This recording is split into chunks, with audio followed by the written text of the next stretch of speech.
think of the contemporary world, it is a world in which we live among nation states. We have the Indian state, we have the French state, we have the Japanese state and so on.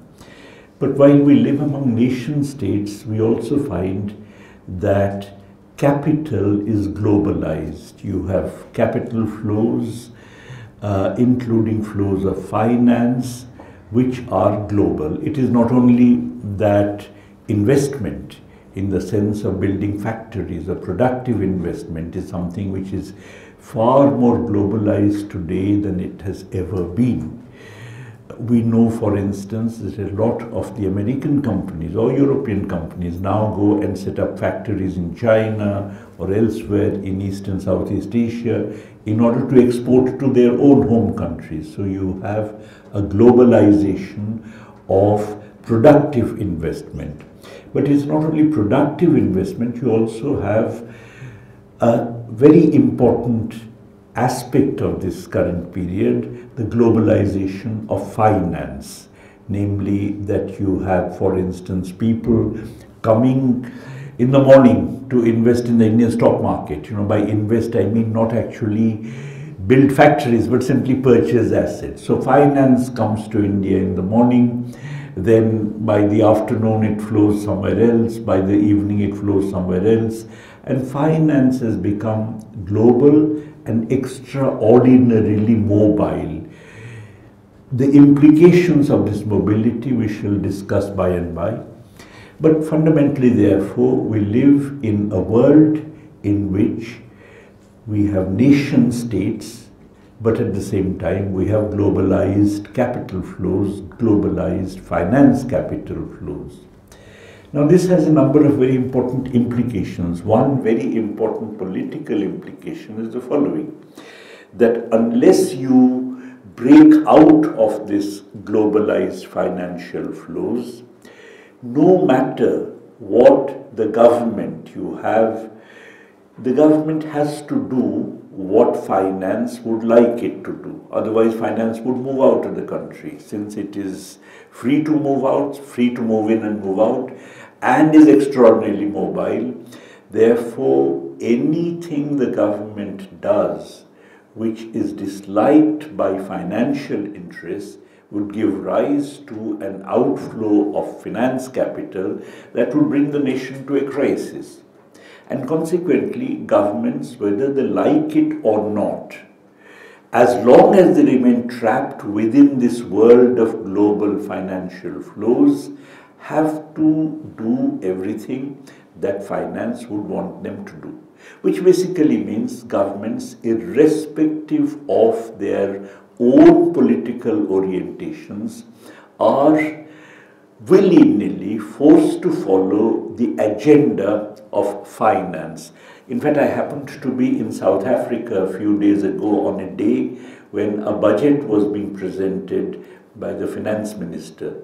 The finance minister belonged to the Communist Party at one point of time. Currently, he's in the ANC, finance minister and so on. And in presenting that budget, his primary fear was that Moody's must not downgrade us. Because if Moody's downgraded you, then there will be financial outflow that would in fact ruin the economy. Therefore, no matter what the political, ideological positions of particular governments may be, all of them, as long as they remain trapped within this world of globalized financial flows, they have to pursue an agenda which is required by, desired by, wanted by, demanded by finance. You can see the example of Greece, where a left-wing government which was led by Syriza came to power, but the left-wing government having come to power on the promise that they are not going to impose austerity, had to back down because of the fact that had they not done so, then they would have been in a financial crisis. Now this fact, namely that as long as you remain trapped in the world of globalized financial flows, you have to perforce do what finance wants you to do, what financial interests want you to do, rather than whatever your own promise to the people may have been, whatever your own ideological or theoretical or conceptual convictions about what is good for the country may be, is something which of course has very important ramifications for democracy. Because democracy basically implies that people must be free to choose between alternative trajectories of development, that they may choose for alternative trajectories of development advocated by different political formations. Now, it may be that one political formation which has been in power advocating a particular kind of development, people get disillusioned with that, and when they do so, they must have the freedom to choose another one. But if all of them more or less pursue the same economic policies and do so irrespective of their own particular beliefs, because they are forced to do so by the structure of the global economy, in that case, really speaking, people don't have a choice. And in such a case, democracy ceases to be very meaningful. I think this is something which is structurally rooted. In other words, it's quite independent of whether the persons in power are good or bad or what their own views are, etc., etc. But fundamentally, in a world in which you have global financial flows, there is an attenuation of democracy. Now, the world was not always like this. In fact, many people, particularly younger people like you, may get the impression that this is the way the world has always been. Not at all. On the contrary, this is a very recent phenomenon. As a matter of fact, during the Bretton Woods system, which was the international monetary system that came into being, particularly with the end of the Second World War, the agreement was signed earlier, you had countries free to impose capital controls, and most of those countries did have capital controls. That means they had controls on inflow and outflow of capital, including finance. And if that is the case, then of course, nation states and the governments which are at the helm of affairs in nation states had a degree of autonomy to pursue the policies they wanted. In Britain, for instance, the Tory government stood for one set of measures, the Labour government stood for another. In France, likewise, the Gaullists stood for one kind of thing, the Socialists stood for something quite different. This was common everywhere. So you had alternative political formations standing for alternative agendas, including economic agendas, and they could sustain it because of the fact that they were not constrained by globalized financial flows or globalized capital flows. Now, this, oddly enough, was in fact the period in which the world economy and the world capitalist economy did remarkably well. As a matter of fact, this period, roughly from the end of the Second World War, or just, let's say from the early 50s, right until the early 70s, is sometimes referred to as the golden age of capitalism. Because throughout its history, including now, you never had a comparable period in which the world capitalist economy had done as well as it did during those 2 to 2.5 decades. That is because, on the one hand, you actually had high levels of employment. You had high levels of employment through state intervention in what is called demand management, that the state intervened to boost demand in the economy, which in turn increased output, it increased employment. And when you have high levels of output and employment, you have high rates of investment because markets are growing rapidly and capitalists therefore wishing to undertake investment, respond to that and invest at a faster rate. When that happens, the growth rate is higher, and therefore you had very high growth rates during that period. And what is more, when you have high growth rates, you also have high rates of growth of labor productivity. And since you have very high levels of employment. The trade unions were strong and powerful, and they could ensure that the increased rates, high rates of labor productivity growth could be translated into high rates of real wage growth. They could actually bargain successfully for higher real wages in the face of growing labor productivity.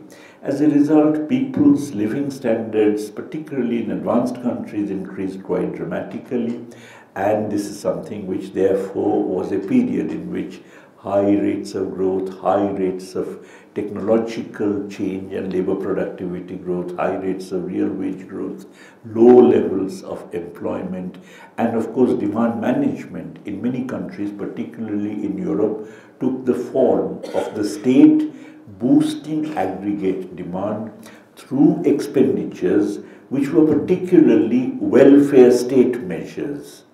For instance, on education, national health and so on, and therefore you had an increase not only in the real wage of the workers that they bargained and got from their employers, but also in the social wage.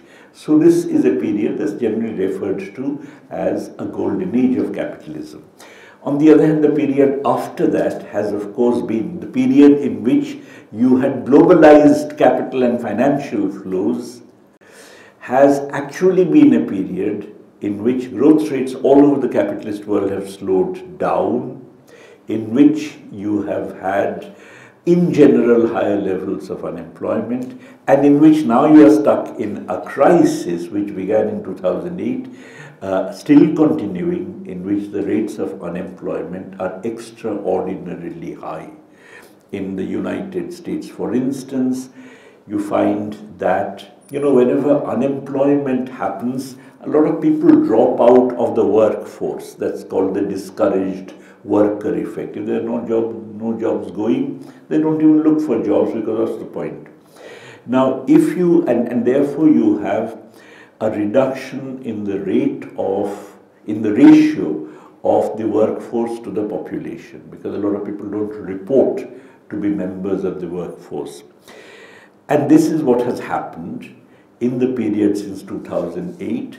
And you may read in the newspapers that the US has only a 5% unemployment rate, which is not too low, but is not too high either. But when you look at the ratio of workforce to population, if you assume that the same workforce to population ratio prevails today in the US as it did in 2008, then you get an unemployment rate of 9.8, roughly 10%. Okay. And this is true of the US. In Europe, of course, everybody knows the situation, the crisis, and consequently, the point is, and the political implications of it, I'll very briefly discuss later on. Consequently, you have this paradoxical situation that a period in which you did not have globalization of capital or globalization of finance, you actually had the nation state imposing boundaries which capital was not free to cross. It was, of course, allowed to cross, but with restrictions, was a period in which you had much higher growth rates and much higher living standards, while the period which is associated with much freer flows of capital across national boundaries has been one in which living standards have plummeted, or, even in absolute terms, and in which you have had a burgeoning crisis which still continues. And this, I hope to argue later on, characterizes not only the advanced capitalist countries, but also countries like India, which supposedly have had an acceleration in their growth rates. The fact that a period in which you actually have constraints on free capital flows saw people doing better compared to a period in which you have relatively unconstrained capital flows may appear to be an accidental phenomenon, but it's not. It's actually causally related. And the fact that it's causally related, and there is something which I hope to develop later on. Politically, therefore, we can see that the fact that different political formations tend to adopt the same set of economic policies which are demanded by finance. I mean, in India, for instance, you find whether it's the United Front government, Congress government, BJP government, they all have the same kinds of economic policies, pursued no doubt with greater or lesser vigor. But in terms of the broad conception, you find that they have all more or less acceded to this business of pursuing what we call neoliberal economic policies. But so it is not only in the realm of the polity that people are denied a choice between alternative possibilities, but what is more, that in the realm of the economy itself, as I said, the neoliberal policies have a whole lot of implications and characteristics. One implication of the neoliberal policies is that the state is not allowed to run, no matter what the situation, fiscal deficits. Now, I'm not saying that the state should run wild fiscal deficits no matter what the condition, but there is a constraint upon the state. Come what may, the state must not run a fiscal deficit beyond a certain magnitude. This is called the principle of sound finance.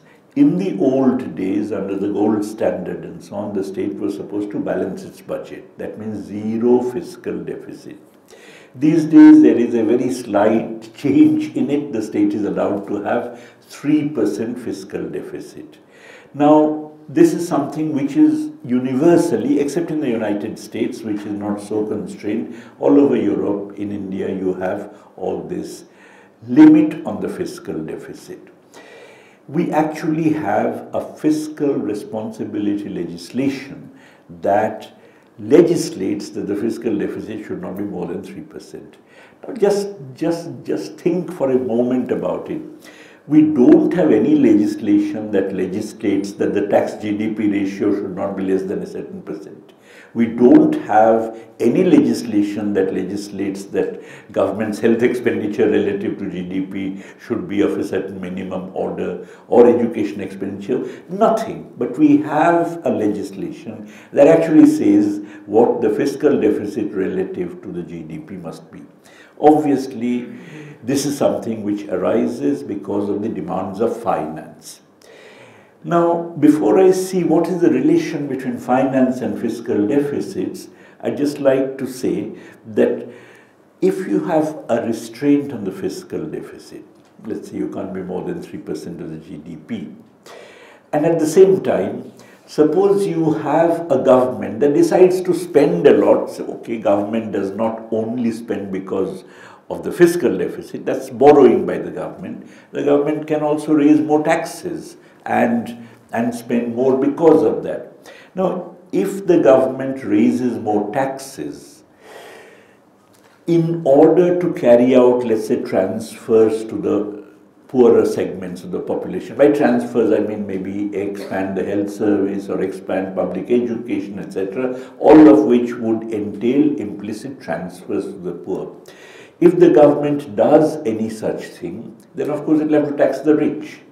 But the moment it taxes the rich, once more, it is going to undermine what is called the confidence of the investors, which means basically finance would be upset by it, that, you know, that they demand therefore that not only should the fiscal deficit be constrained, which it is even through legislation, but that the government really has to do everything to make sure that the rich are not taxed. As a matter of fact, in India, as you know, there have been tax concessions in successive budgets which have been given out. In fact, one very obvious example which I can cite to you is the fact that even when once the government of India tried to do a little bit in order to kind of, you know, raise a bit of tax revenue, that itself was torpedoed. What was that?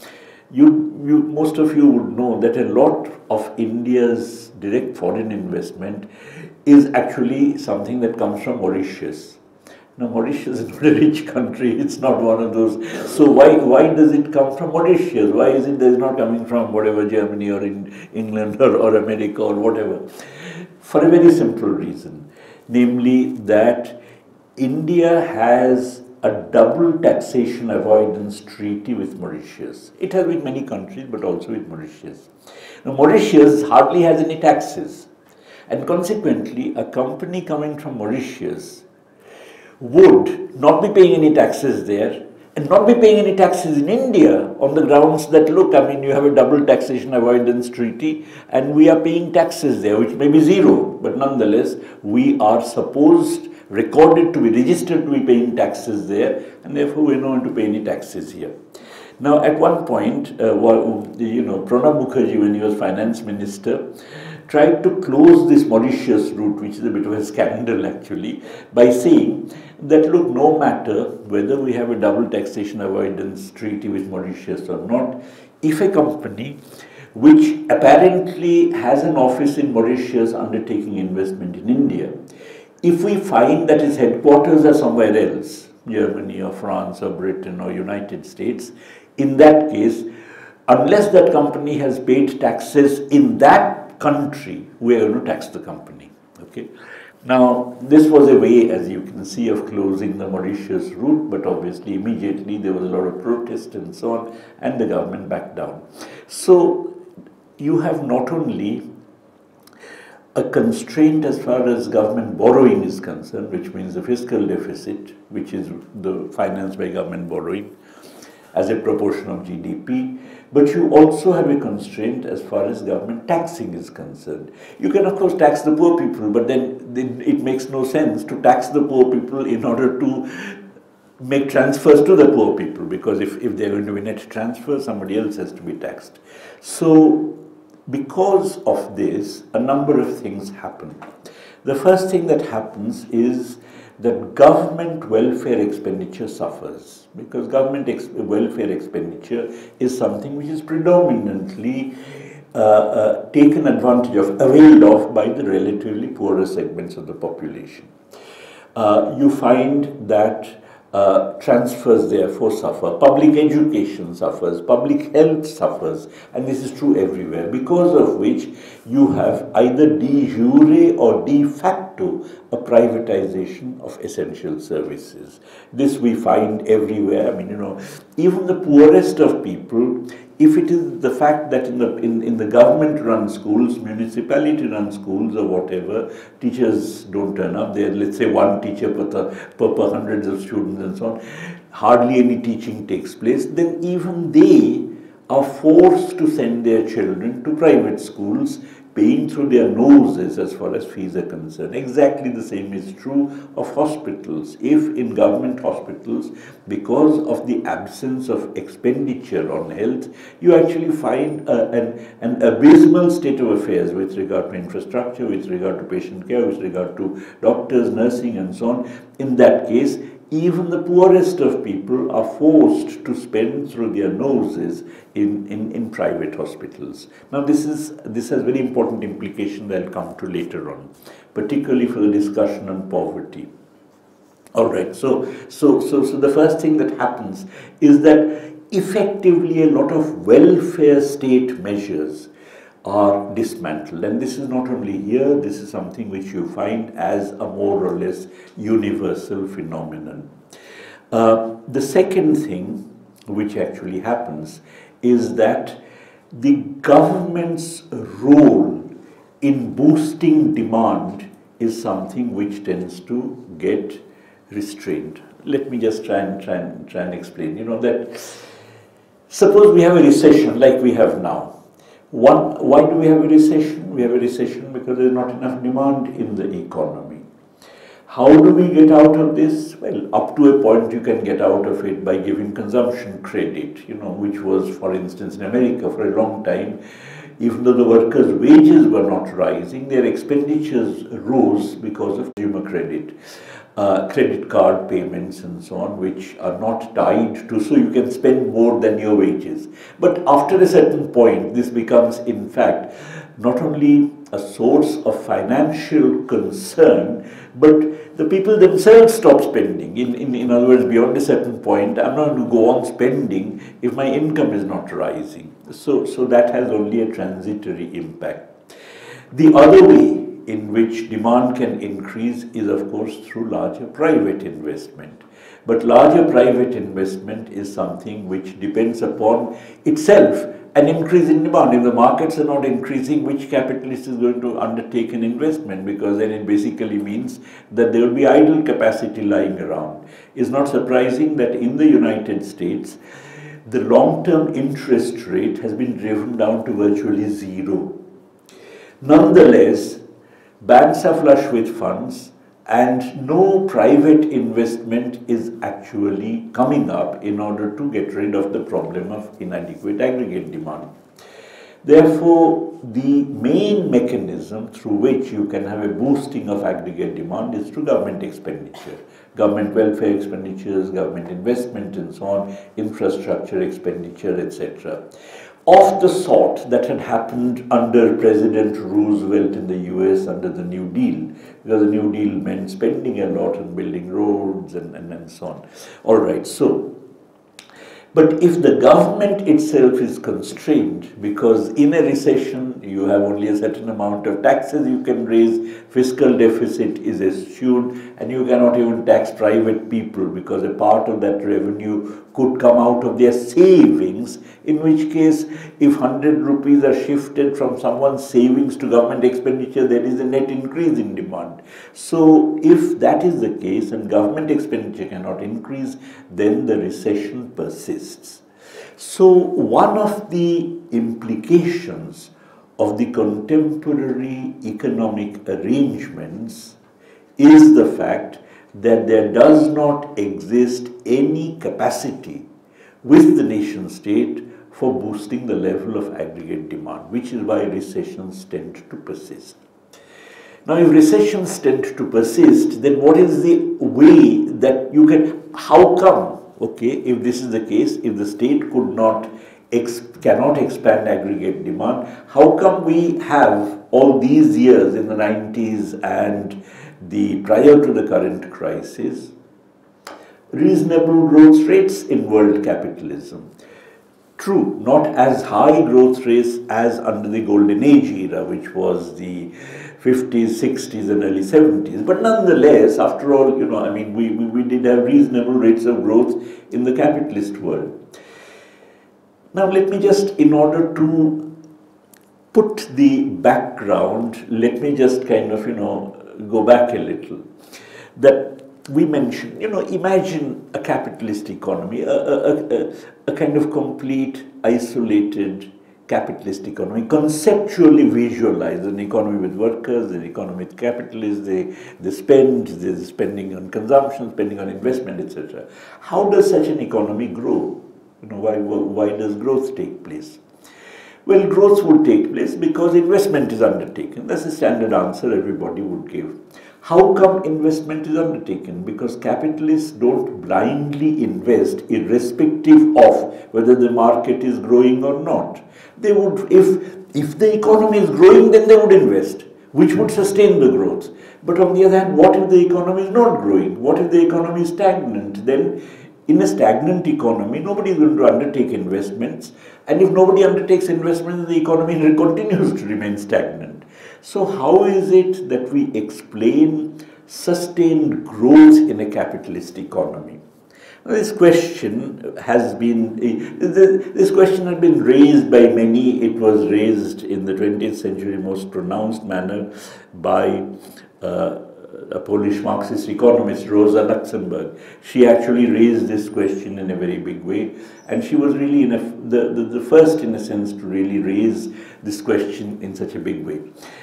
The answer to this question which she provided, and it's an answer which a lot of people who recognize the problem of aggregate demand would today accept, is that for a very long period of time in capitalist economies, you had growth which was sustained by selling in colonial markets. Okay, I said conceptually visualize a capitalist economy consisting of workers and capitalists. In such an economy, you cannot really explain sustained growth, but bring in the outside world.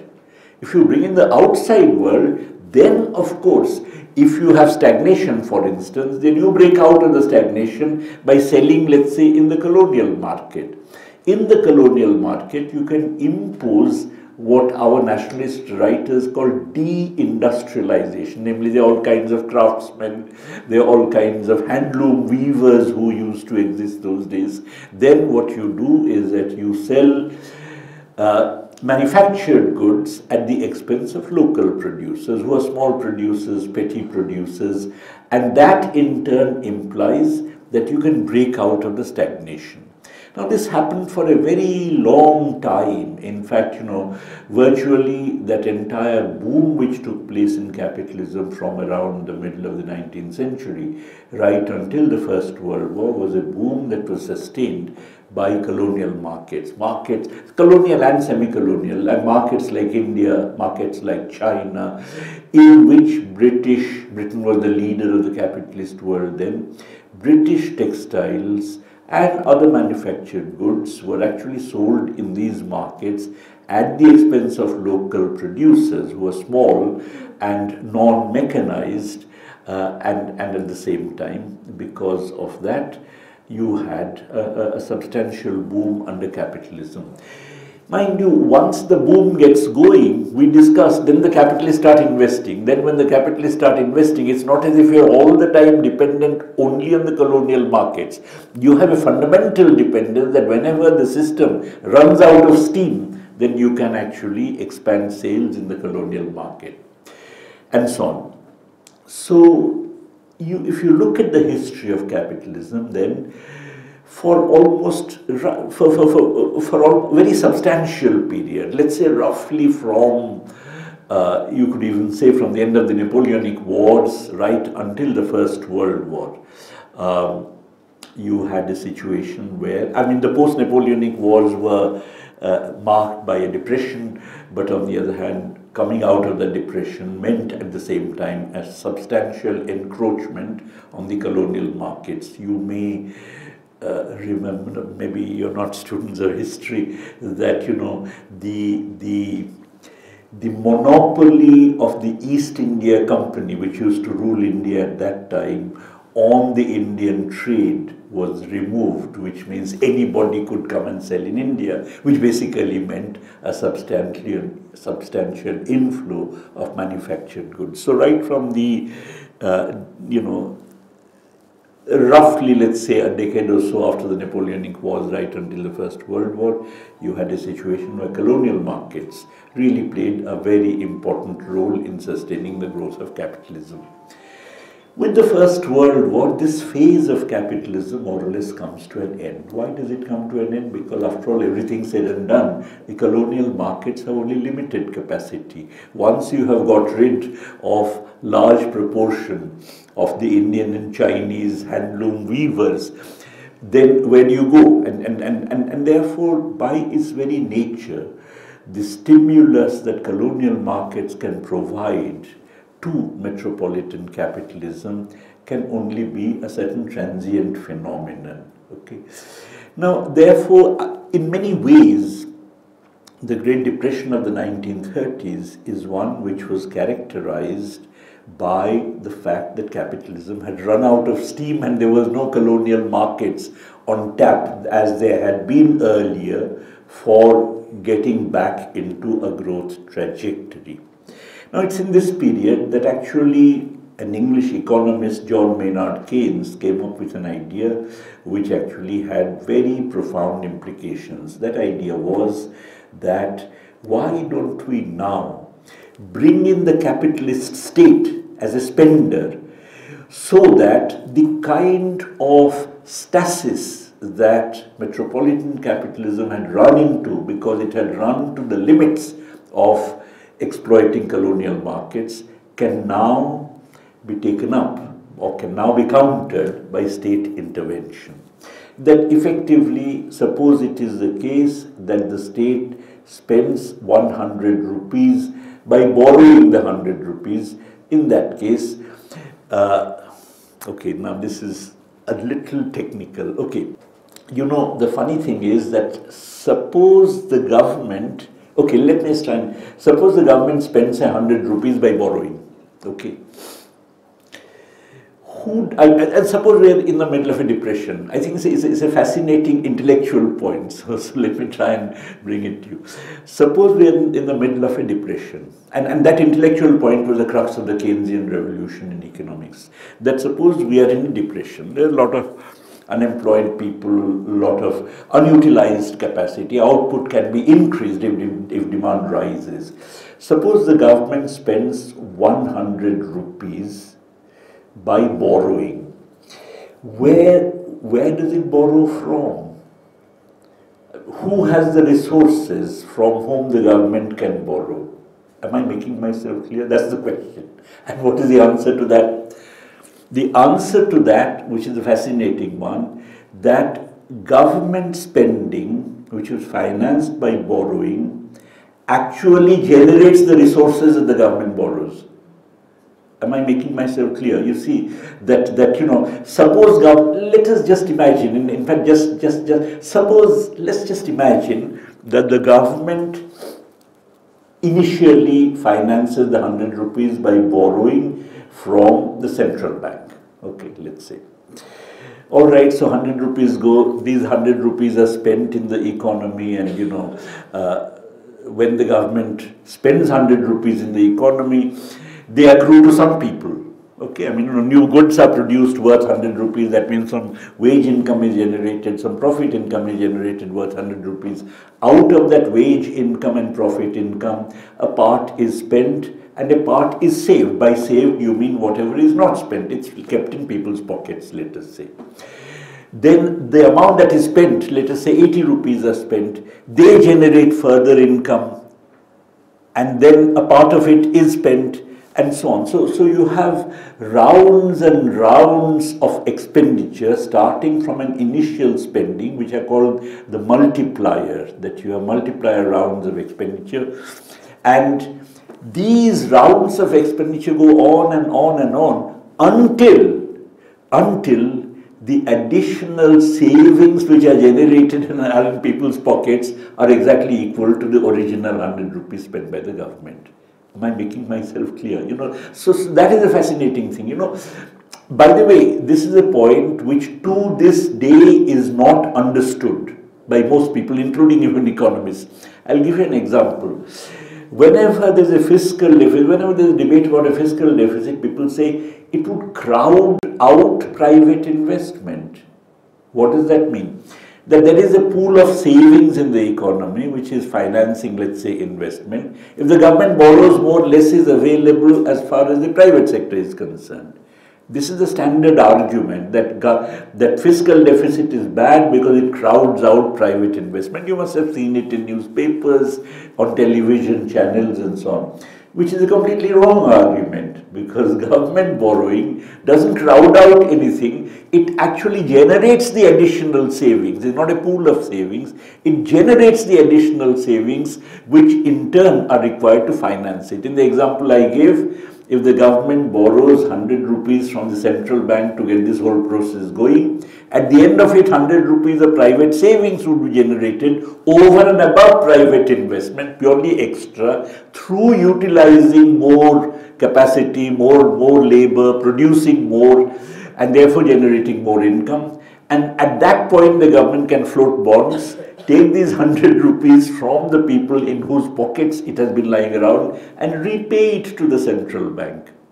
So the point is that there is no, that the fact that the state can do this is something which was basically advocated by John Maynard Keynes.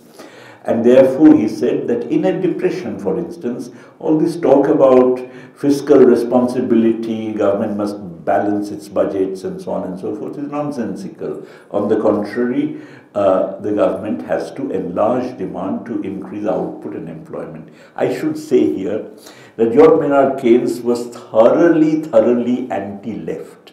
In fact, he was a very strong votary of capitalism.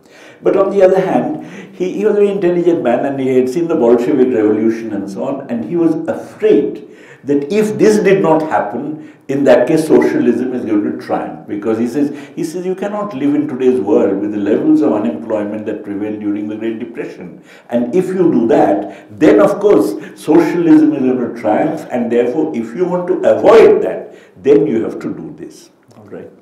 So originally, he put forward this idea in the 1920s. In Britain, there was the Liberal Party, whose leader was a man called Lloyd George, who had been Prime Minister of Britain during the First World War. Keynes belonged to the Liberal Party, and he produced a proposal which was presented by Lloyd George, which was Keynes's idea, that already by 1929 in Britain there was 10% unemployment. Later on in the Depression it increased to 20%. And Lloyd George's idea was, why doesn't the government borrow, run a fiscal deficit with which it finances public works programs in which these unemployed can be employed? Okay. Obviously, resources are lying around, and if resources are lying around, then an increase in demand would actually give rise to larger production and employment. And consequently, if the government financed a public works program, it would ameliorate people's distress, it would give rise to larger output, including of all kinds of useful goods through those rounds, a multiplier, more consumption goods would be produced, etc. And at the end of it, the government doesn't even, the resources necessary for government borrowing would already have got generated by the very act of spending based on borrowing. At that point, of course, there was a very substantial opposition from British financial interests, the City of London. And I go into this story in order to focus attention on an issue which I had, as it were, kind of bypassed at that time. Why is finance opposed to a fiscal deficit? Why is finance opposed to a fiscal deficit? Why is finance opposed to government borrowing? Why do we have fiscal responsibility legislation in country after country based on the demands of finance? And I'll tell you, it's an extremely difficult question to answer, because there are no obvious simple answers to this, because just imagine in today's world, or when Keynes was writing in 1929, if the government had actually borrowed and spent, output would have increased. If output increases, profits increase. So everybody is better off. Workers are better off because employment is larger. Capitalists are better off because profits are larger. It is, in other words, a situation of what one would call a non-zero sum game, that everybody can be made better off if this happens. But then why is it that there's so much opposition to it? Keynes himself thought that the opposition was based on an intellectual failure, that people didn't understand that the amount of borrowing that the government was undertaking and spending on the basis of that would actually generate the resources that the government was borrowing. People thought that there's a pool from which you have to take and so on. So he thought it was an intellectual failure, but I think it was actually a more basic kind of opposition. And I think if we look at today's world, I began by globalized finance and nation states, this opposition has to be understood. What is that opposition? I think that the opposition consists in the following. Finance is not opposed to government spending as such, not at all. During the recent crisis in the US, to sustain the financial system, the Obama administration pledged that it would spend up to $13 trillion. Okay, in other words, and that is what saved the US financial system. I'm not saying that the Obama administration spent $13 trillion. No, it pledged that up to $13 trillion it is willing to spend if the financial system runs into difficulties. Okay, of course, this very pledge itself ensures that it doesn't run into difficulties. So promising $13 trillion ensures that actually doesn't have to spend $13 trillion. But nonetheless, it was an activism on the part of the state. How is it that finance was not opposed to that activism on the part of the state, but is very opposed to activism on the part of the state when it comes to health expenditure or education expenditure or fiscal deficit and so on? I think the answer lies in the fact that basically if the state undertakes such expenditures, and if the state is systematic, any expenditure undertaken by the state other than through promoting, protecting, defending the positions of capital, particularly finance capital in a capitalist economy, undermines the legitimacy of such capital. In other words, it is one thing that, all right, if there's a recession, you can say that why is there a recession? Not enough demand. Why is there not enough demand? Let's say not enough investment. We must promote investment. Now, there are two ways the government can promote investment. One is that it can do the investment itself. The other is that it can actually promise, let us say, guaranteed rates of return to the capitalists. In other words, get them to promote investment by boosting the animal spirits of the capitalists, by boosting their confidence, etc.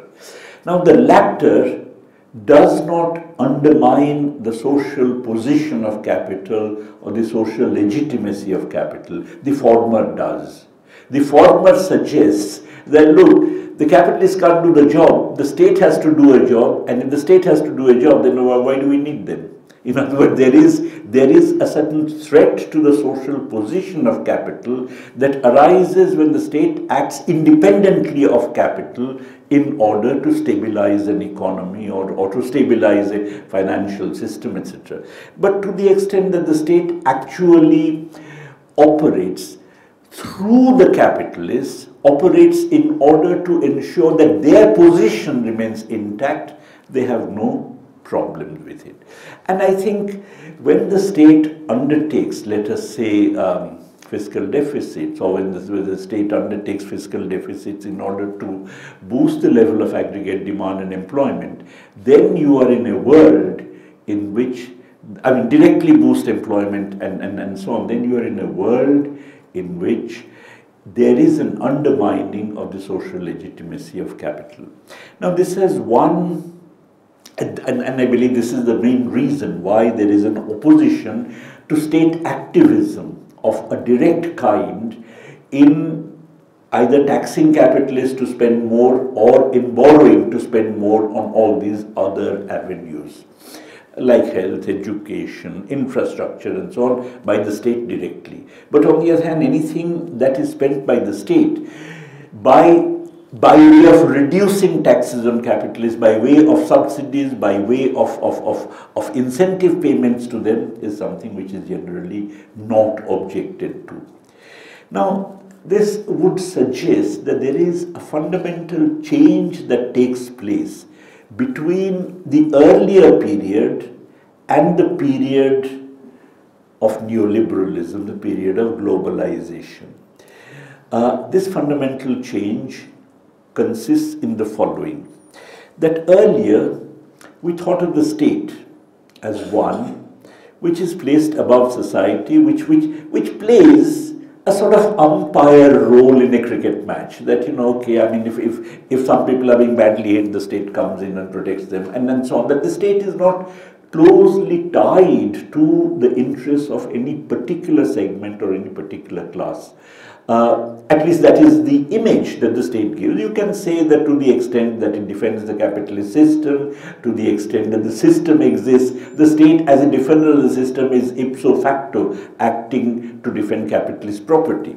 But on the other hand, this is something which was not in terms of specifically defending the capitalists as opposed to other classes, or specifically defending their interests as opposed to the interests of other classes. With a neoliberal state, what happens is something quite different, precisely because, and again, not because of any ill will on the part of the state, precisely because finance is globalized, nation states have to kowtow to the demands of finance. They are increasingly forced to act in a way that specifically exclusively defends the interests of capital at large and finance capital in particular, rather than the interests of a whole range of other producers, classes, and so on.